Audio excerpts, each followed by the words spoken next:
Welcome to the Victorious Parenting Podcast. I'm your host, Arabella Hill. Today I'm going to be talking about the subtle use of manipulation tactics. As parents, our aim is to nurture and guide, but sometimes without realizing it, we might use manipulation tactics when disciplining. And these tactics often negatively impact behavioral outcomes in children. So today we're unpacking what some of these tactics are, how they affect children, and most importantly, how we can foster healthy, open communication with our children instead of resorting to these communication tactics that end up being manipulation. So let's start with revision of reality. So a revision of reality is a form of emotional manipulation where the facts and events are twisted or downplayed. So this tactic can sow doubt, guilt, or confusion, making it a key tool in manipulative behaviors.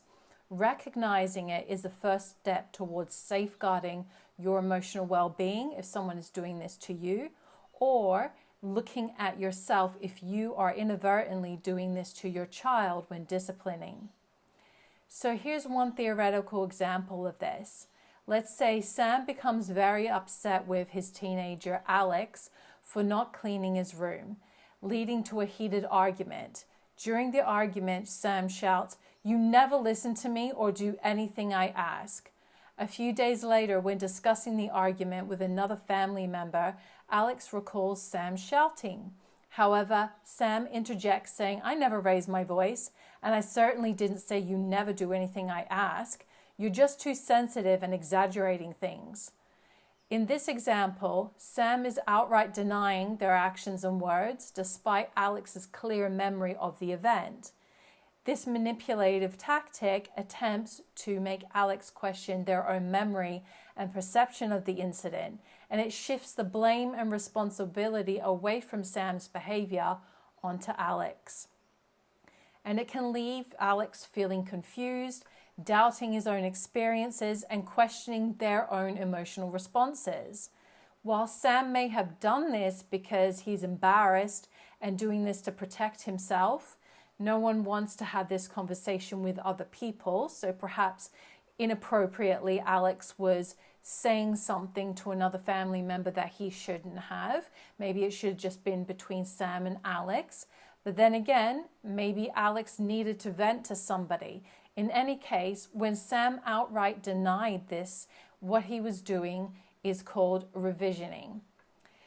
So he may have been embarrassed, but it's still emotional manipulation and it damages the parent-child bond. In this scenario, Sam should have admitted what happened and said, "Yes, I yelled at you, we did have an argument. I am frustrated with how many times I have to ask you to clean your room and you don't. And it feels like you don't listen to me most of the time." And see, instead of outright denying that it ever happened and then saying you're always exaggerating or stop exaggerating or I never did that, Sam is opening a line of communication by admitting that, yes, I did say this, we did have an argument, I did yell at you, and I'm not happy with how that situation went. But the reason behind this is because I'm frustrated. Every time I ask you to clean your room, you say you will. I go back in there and it's not done. And I feel like you just don't listen to me. So by saying that, Sam can then open the doors to Alex to have a conversation. Hopefully Sam is saying this in a very calm but authoritative manner, not lording himself over Alex or talking down to him, but doing that in a way that opens the door of communication. Then perhaps saying to Alex, "Look, I want to talk about this with you. I don't want to leave things the way they are." So, and then wait to see what Alex has to say and then have a conversation back and forth. It doesn't mean that what Alex says in return is going to be necessarily factually correct, because teenagers and young children, they see the world very differently and they're more prone to reacting than to be proactive. So Sam can use that situation to help Alex with his critical thinking and ask him open-ended questions that allows for Alex to talk back to him about his feelings, about the situation, so there can be a two-way conversation. You see, when Sam shut down Alex, he closed the door to communication. And that's something that you never want to do with your children. You always want to be able to open that door to communication with them, especially with teenagers. And yes, they can be infuriating and frustrating. Then some of them, they think they know it all. My son went through that teenage phase. He's 22 years old now.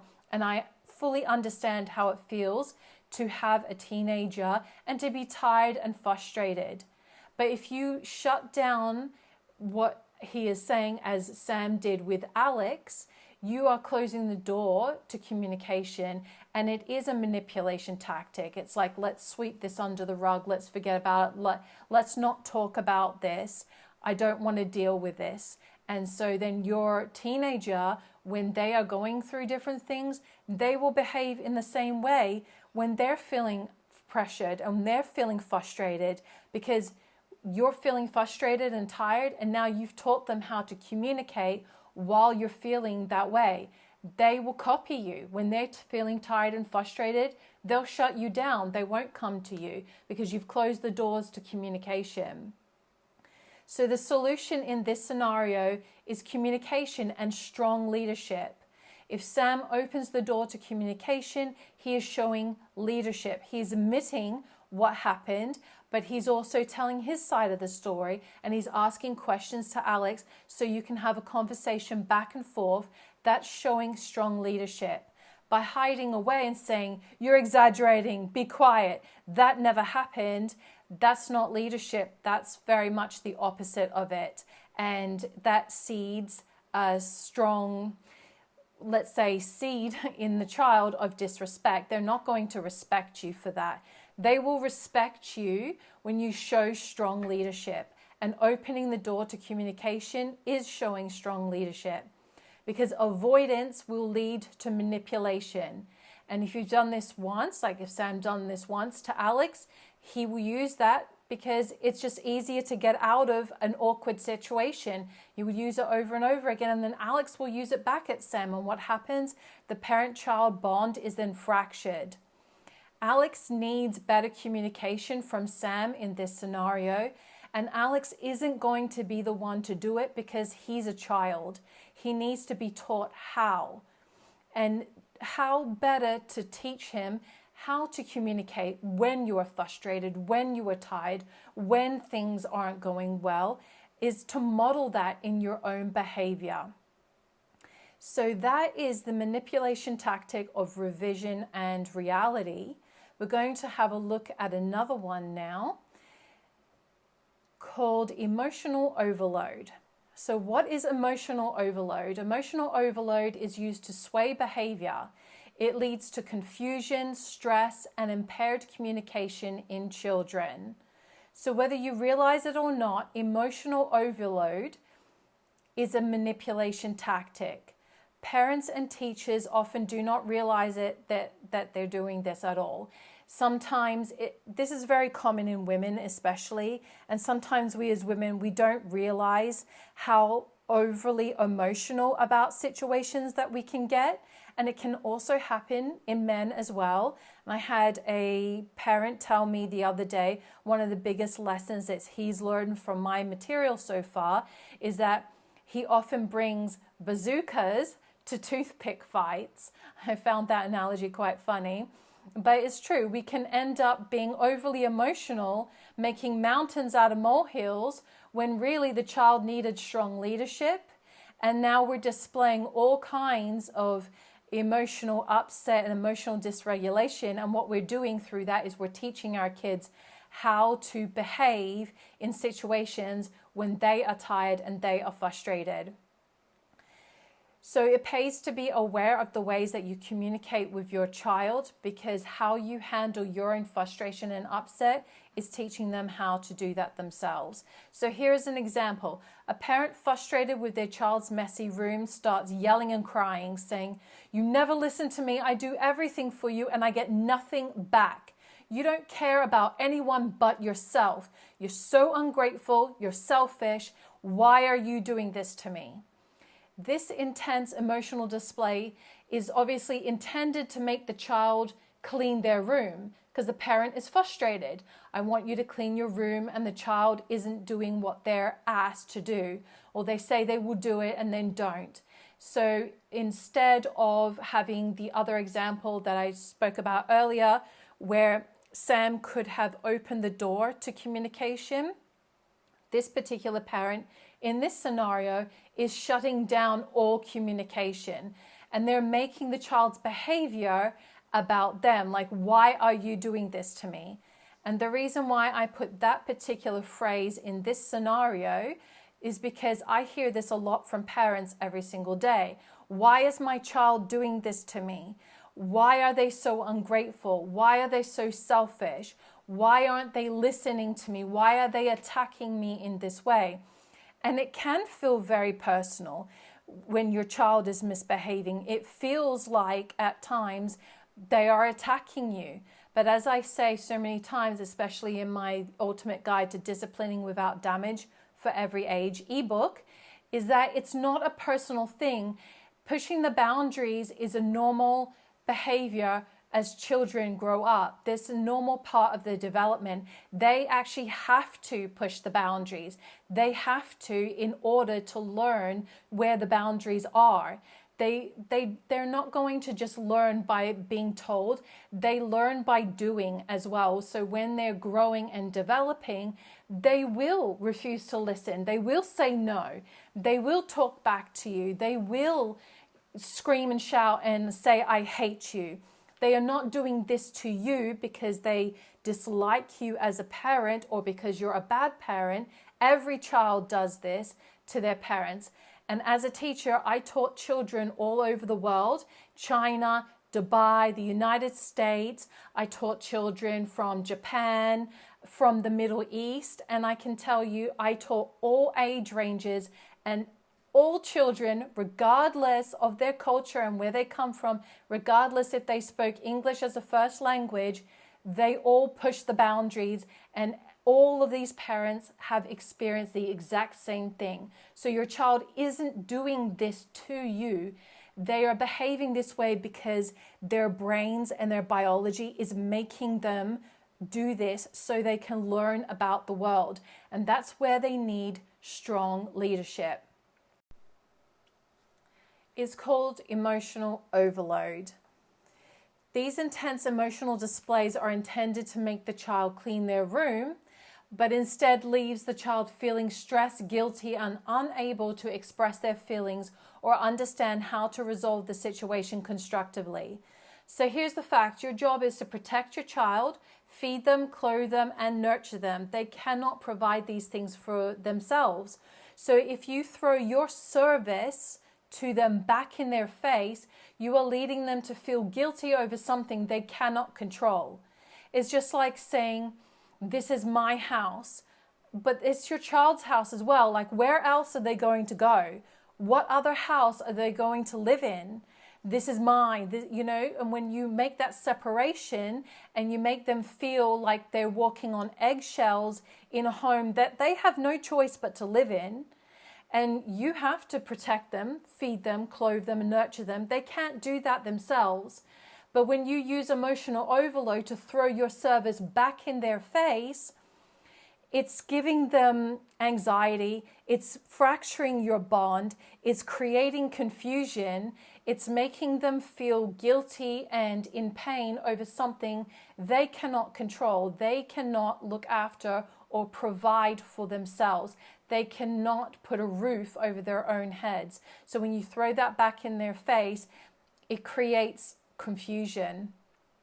They can't care for themselves, like I said. So when you say, I do everything for you, you are so ungrateful, you are expecting them to understand at a mature level of awareness. You are asking them to be grateful for something that you've got to do anyway, something that they have always known. But being grateful requires self-awareness. It also requires experience in the world to compare it to. Kids have a limited ability to look introspectively. They have a limited self-awareness. It's growing as they grow. they learn from you. And they have very limited experience in the world, so they don't have a lot to compare it to. We can only be grateful as adults because we have something previously that we can compare it to. For example, I'm really grateful for a smartphone because it allows me to do a lot of work from a very small device. I'm grateful for this smartphone because I know what it's like to use a phone that wasn't a smartphone, that didn't have the internet, that didn't have email. I can do everything that I want to do, including recording this podcast episode from my smartphone. So I have a gratitude about the things that I have because I have a comparison that where I didn't have that. Your child can't compare their current situation to anything else because this is all they have known. So telling them that they are ungrateful is kind of a moot point. They can't be grateful for something they have no other experience in. And they may never be grateful for all the very small or little things that you do for them that build up every single day. But as adults and as young teens, they will be grateful for you having their back. They will be grateful for you being a trustworthy person that they can go to at any time. And they will be grateful for having somebody, a parent who is emotionally safe, someone who they can trust, someone who they can confide in, who isn't going to tell their secrets and the things that are going on in their lives to the entire family. Those are the things that really matter. Those are the things that we should be really striving for our kids to be grateful for. And how can we do that? Is to give them experience of that. Have their back, be a trustworthy person, and be emotionally safe for them. And don't use emotional manipulation tactics when disciplining them. Use strong leadership, and you will breed gratefulness in them. Gratefulness doesn't come by telling someone to be grateful. It comes from experience and wanting. It has to come from inside of them. It can't be forced on the outside. So in the above scenario, nothing gets resolved and everyone feels intense pressure and stress. The child feels conflicted because their natural instinct of children, especially when they're very young, and they end up learning something different as they get older. But very young children, there have been examples and experiments shown that their natural instinct is to please their parents because you are their only source of survival as they are growing. So when you say and you shut down communication and say, you always do this, you never do this, and you're using emotional overload because you're just frustrated, internally it makes your child feel conflicted. And it can ignite a freeze or fawn response at first, which is more common when they are little, but when they get older as teens, it's more likely to ignite a fight response. It can even happen in like 6, 7, 8-year-olds. No longer are they feeling free, like frozen or confused. They've now had years to process because this is the normal communication that they get from you. Now they're fighting back. Now your child is fighting back with you. They've had enough of the intense emotional display. The stress that builds up within them, it has to go somewhere, and now it is directed at you. And what that behavior is saying is, I need you to lead me. They are crying out for strong leadership. Using revision of facts, emotional overload is not leadership. They are manipulation tactics, and it will only backfire and make their behavior a lot worse. So when someone feels stress, think of it as building up. As adults, when we have this buildup of stress, we have often the experience and wisdom to deal with that stress, but kids don't. The stress has to be released somewhere, and it's often directed at you. Some kids may then inflict internal pain upon themselves. They might end up pulling their hair out or thinking that I'm stupid, I can't do anything right. While others, they may just lash out at you, or it could be a combination of all of it. Emotional overload is a covert manipulation tactic that must be brought into the light, and we must look within and be willing to change if we want a better future for our children. So let's look at one of the last manipulation tactics that I'm going to be talking about in this episode. There are a lot of them. I'm not going to be able to do it in every single episode, but I have quite a few of the main ones in this episode. This one is called negging, and I know my accent may not be understood by all, so it's not nagging as if I'm nagging you, it's negging with an E, so Negging, negging. And it's a different word that most people have never heard of. Basically, negging is a form of emotional manipulation whereby an individual gives a compliment followed by an insult. You may know negging as a backhanded compliment. And some people also see it as passive aggressive. But more commonly, we say, oh, that was a backhanded compliment. Well, the official word for it, the psychological word, is called negging. So what is negging? Well, the best way to tell you what that is to give you a lot of examples. Let's say a parent tells their child, you're smart, but I guess you're just not smart enough to figure out math like your sister. Maybe if you tried harder, you'd be able to understand it. So using a backhanded compliment to motivate the child instead undermines their confidence and self-esteem. So using negging, where you're giving a compliment and it could come second or it could come first, to a criticism, the child isn't going to hear the compliment or think that your compliment is genuine. In fact, when someone does that, the compliment isn't genuine.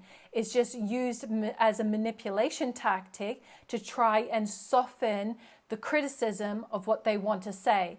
And there are other ways to help and motivate a child who isn't that good at math. You don't need to criticize them and compare them to another child like that. And when you use negging, I think negging is like one of the worst forms of emotional manipulation because it can be done so subtly, and it can be done by a person who's smiling, who gives you a hug. It's like giving you a hug and then slapping you with the same hand. It's exactly like that, and it is very confusing for children when they experience this from their caregivers. It can be is this person complimenting me? Do they think I'm really smart? It's confusing. They don't know what to do with this information. So here are some more examples of negging or backhanded compliments. After a child wins a local art contest, the parent says, "That's great, but imagine if you actually spent more time on it, you could do so much better." So this could be said with a smile, with a hug. That person could be hugging their child. "It's great, you won the art contest, but imagine if you spent more time on it, you could do even better than this." Maybe the parent is saying that because they think they're motivating the child, but this is negging. This is a backhanded compliment. This is backing up a compliment with a criticism. If you want to help your child spend more time on their art, you could say that at a separate time.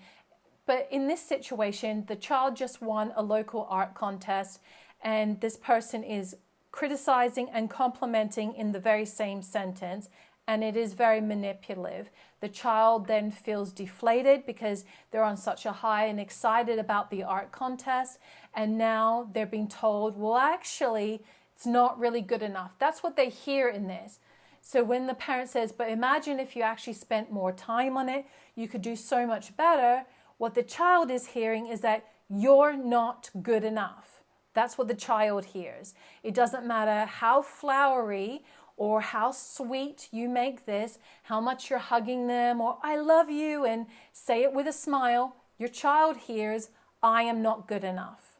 My mom or my dad doesn't think that I am good enough. That's what they hear. That's all they hear. And it rings in their head like a bell that keeps going off. I'm not good enough. I'm not good enough. Or that wasn't good enough. And that's not good. It can lower their self-esteem. It can fracture your bond.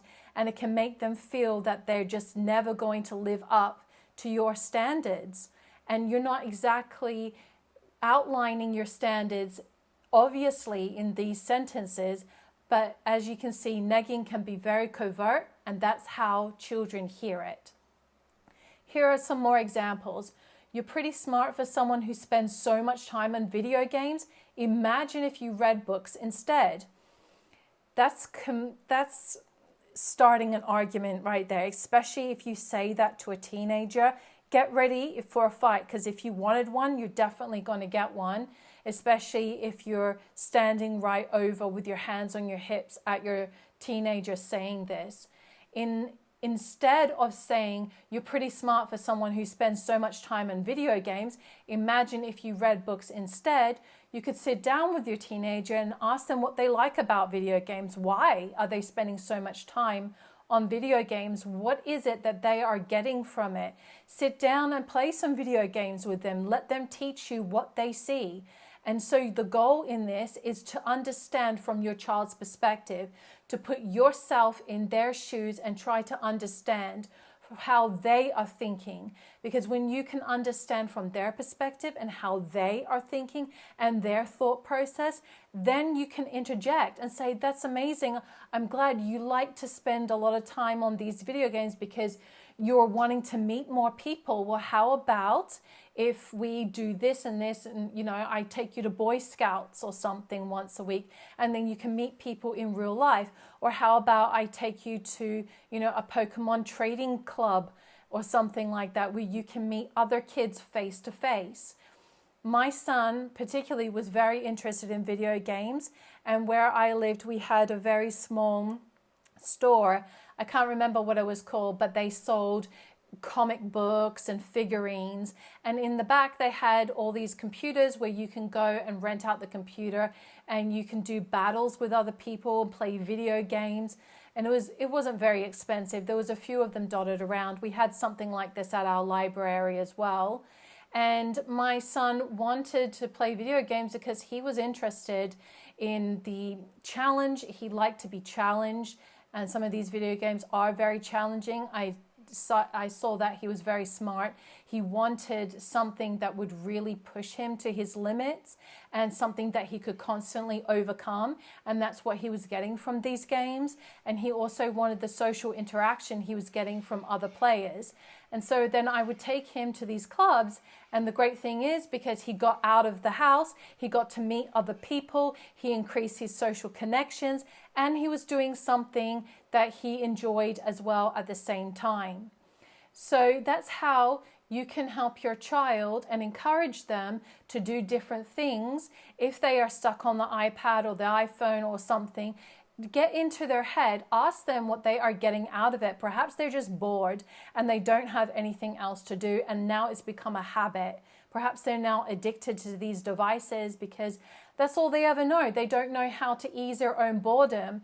But until you converse with them, or if they're very young and they can't speak to you yet in that way, watch their behavior and be a little bit of a detective and have a look at what they're actually getting from these things. And then you will be better equipped to help them from a leadership position rather than using an emotional tactic like negging to try and get what you want from them. So let's look at some more examples of negging. As the child practices piano, the parent says, well, at least you're not completely tone deaf. With a lot of work, you might actually play the song right. So a child is trying to practice piano, and what the child hears is, you're not good enough. You're not good enough. So it's the same as the first one. Let's have a look at another one. After a child spends hours on homework, the parent remarks, you finally finished? I guess you're not as quick as your classmates, but maybe you should work on your speed. So in this case, maybe the parent is trying to encourage the child to go a little bit faster. Oh, look what your friend is doing. They finished in like an hour. You spent hours doing it. But your child doesn't get motivated by you comparing them to their classmates or their siblings or their cousins or anyone else. It actually demotivates them. All they hear is, I'm not good enough. Let's have a look at the next one. Your cousin always gets straight A's and plays sports. It's interesting how different you two are, considering you barely pass and don't do much else. I've heard this a lot from grandparents. My own grandparent used to say things like this as well to us, to myself and to my cousin. She would give backhanded compliments to me and to my cousin. So for a while, I always thought that my cousin was like this perfect person who could never do any wrong. And then I saw my grandmother interact with my cousin and realized, wow, she's doing the same thing to my cousin as well. She's making us both feel terrible and comparing us to everybody else. Don't compare your child to their sibling, to yourself, to anyone. Your child's success is determined by their own baseline. And as a teacher, that is what made a difference in my classroom when I was teaching a variety of children that had different needs. Some had ASD, some had ADHD, some just had basic learning difficulties. And what I did with every single one of them is I judged them on their baseline, not at what necessarily I expected them or what their parent expected them. And so I would look at their baseline. When a child first started with me, I would record all of their baselines and give them very simple little tests so I can judge where they are at developmentally, where they are at academically, and I would make notes of it. And then I would approach the parent saying, you want them to be like this person in the class, but this person in the class is much more advanced for whatever reason, and your child is at this level. Let's look at your child's baseline and let's work from there. It's never a healthy thing to compare a child to everybody else around them. They should be competing with their best self, their self yesterday, do better than they could do yesterday with themselves, because comparison in that context can demotivate a child, and all they hear is, I'm not good enough. And what happens is that you shut the door to communication, they shut down, behavior gets worse. So let's have a look at another one. A parent watches their child preparing a simple meal and comments, are you sure you can handle that? Last time you tried, it was barely edible. Maybe stick to something a bit more simple. Children, even I'm talking about teenagers, when I say children, I mean 1 to 19, they need challenging all the way through their childhood. Children love to be challenged. They love it. And they don't like to be challenged when they are compared to other people and when you are using emotional manipulation tactics to try and motivate them. You will find that they are demotivated and they don't want to be challenged anymore, and they start fighting with you and they start shutting down. So by doing this and not allowing them to try something that perhaps is a little bit too hard for them, maybe you should stand there and help them and guide them without interjecting too much, but just be a help to them. But then this parent in this scenario is just shutting the child down. And there's just, all the child is going to hear is that I'm not good at this. I can't do this. I've hurt my family because the meal that I tried to prepare was barely edible. I'm simple. That's what they're going to hear. They're not going to hear anything encouraging out of that. They're going to hear, I'm simple, I'm not smart, I can't do it. You see, so negging makes a child feel unworthy. It reduces their trust in you, and that's a major thing, because without trust, you don't have any kind of relationship. And so it's imperative to keep the trust flowing in your relationship with your child. And also it lowers their self-esteem. As you can hear in all of the examples I've given, all a child hears is, I'm not good enough, I can't do this, my parent is unhappy with me, I can never do anything right. It shuts the door to communication, it doesn't open it, it demotivates them. A lot of children will take that internally and it will come out in their behavior. They will either go very, very quiet and just won't talk to you and shut themselves in their room all the time, or they may lash out at you and be more willing to fight with you. What they are crying out for is strong leadership. And like I said, my grandmother used this tactic and so did my mother. So I'm coming from a place of being in a position as a child, having these emotional manipulation tactics done to me throughout my entire childhood, direly affecting me in adulthood. I didn't make such great decisions for my own life because I was brought up in this way, and I couldn't see my own worth. I thought that I was stupid for a very, very long time. I would have negging done to me by teachers as well. "Oh, you're just not good at this." It wasn't that I wasn't good at particular things. It was that my parents had moved us around so much, and I never had the stability at home or anywhere else throughout my childhood in order to learn certain things. So I left school with hardly any grades thinking, you know what, I'm just dumb.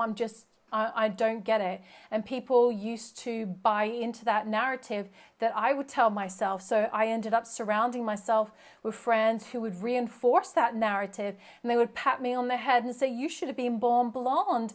You're not very smart," and ha ha ha. And I didn't see it as anything else but the norm, because that's all I grew up with, these emotional manipulation tactics. I didn't feel that I had any worth in me, and it took a very long time as an adult to undo all that and to learn something new and to get out of it. And you really don't want to be doing that to your child.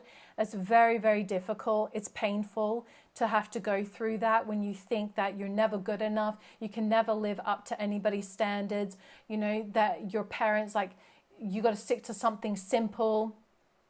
All of these things where you're just shutting down communication over and over and over again. And then you're wondering, why doesn't my child want to speak to me when they move out?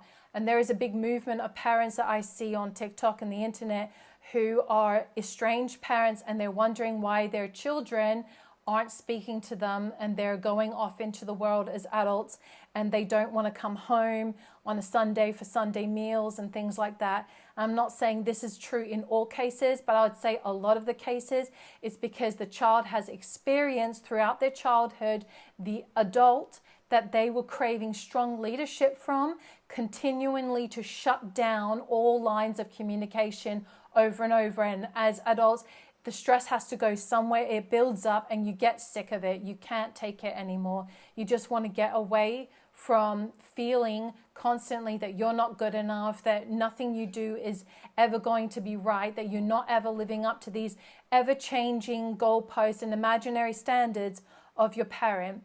So this is why I'm highlighting this in this episode, to have a look at these emotional manipulation tactics, because I believe that majority of parents, when they do these tactics, they don't realize they are doing it. They don't understand how negative it is, how it impacts their child's development, and how it impacts their future relationship as they grow up and become adults. And today I'm going to finish up this episode by talking about defensive coping. So these are one of the outcomes that could happen as a result of using these manipulation tactics when disciplining your child. And I need to preface this by saying defensive coping can occur without a parent using emotional manipulation tactics, but this is also a very likely outcome. So defensive coping is a common response to stress, and it is designed to protect someone from unpleasant emotions like anxiety and guilt. When we talked about the revision of facts, emotional overload, it causes a lot of stress to build up in that child, a lot of anxiety and a lot of guilt. And so what a child can develop is a defensive coping mechanism that could look like oppositional defiant disorder on the outset, but is a defensive coping mechanism as a result of all the stress that is building up over the years as they're growing up inside of them, and they don't know how to communicate with you because you're not teaching them how, because you're shutting down the lines of communication with them over and over again. So they have a very limited emotional vocabulary. They also have a very limited or low emotional intelligence. They actually also could be suffering from impaired executive functioning. Executive functioning, if you heard in my last episode, can be impaired by trauma, anxiety, acute stress that goes on for a long period of time in the family home. So a child would develop defensive coping mechanisms to deal with that. So what do defense mechanisms defend against? Above all else, defense mechanisms shield the individual from the emotional discomfort elicited by stress, such as anxiety. So they're feeling emotional discomfort, and a defensive coping mechanism is a way to help them be shielded from that, to help them eliminate the stress, because they don't have the communication skills they need to relieve that stress or that anxiety. So people are especially defensive, and this can happen in adults too, which is why I'm saying individuals and people, not just children. So people are especially defensive when the anxiety is a result of some threat to their self-esteem. So that's when we're talking about negging can very much lower a child's self-esteem, and they can then use defensive coping skills in a response to that. They also use defenses to prevent dangerous feelings of anger from exploding into acts of aggression. Guilt and dejection are two other emotions that people often try to evade through defensive maneuvers. So defensive coping is an unconscious process that becomes an automatic response. So it's unconscious, it's a response to a stimuli in the environment when they are facing threats to their self-esteem that arises from stress and anxiety. So being aware of this is the first step to reframing negative thoughts when problems arise. So you may use defensive coping and you may not realize it. Your child may use defensive coping and may not realize it. So when you really look within, you may realize that, you know what, I do feel emotional discomfort and I don't really know how to release these feelings. I don't know what to do with them. I don't really know how to communicate them effectively, or you may not have somebody to communicate them with, to be a sounding board or a help or shoulder to cry on for you. So if you don't, you could end up developing, even as an adult, defensive coping skills. So this is called a maladaptive coping strategy. It's not something that a person or even a child is doing deliberately. And I hear this a lot from parents. My child is so aggravated when I ask them to, they're so defensive when I'm trying to get them to do something. And I ask them how they respond to them when they are frustrated. And I often see subtle signs of emotional overload and negging. So that is now causing a cycle of stress, anxiety, and guilt. And the child is automatically defensive because it's the brain trying to protect them from these extreme uncomfortable feelings, and they don't know what else to do with those feelings.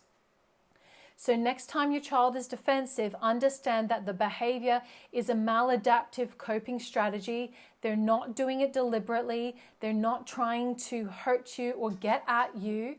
They have adapted as an evolutionary adaptation, as a response to their environment, to cope with stress and cope with the feelings they're having. And that's why I say in all of my resources, especially the Ultimate Guide to Disciplining Without Damage for Every Age ebook, is that we need to look beyond the behavior. This is how you can look past the behavior. You may see a child as being defensive and think, well, you're stubborn. Maybe the child isn't stubborn.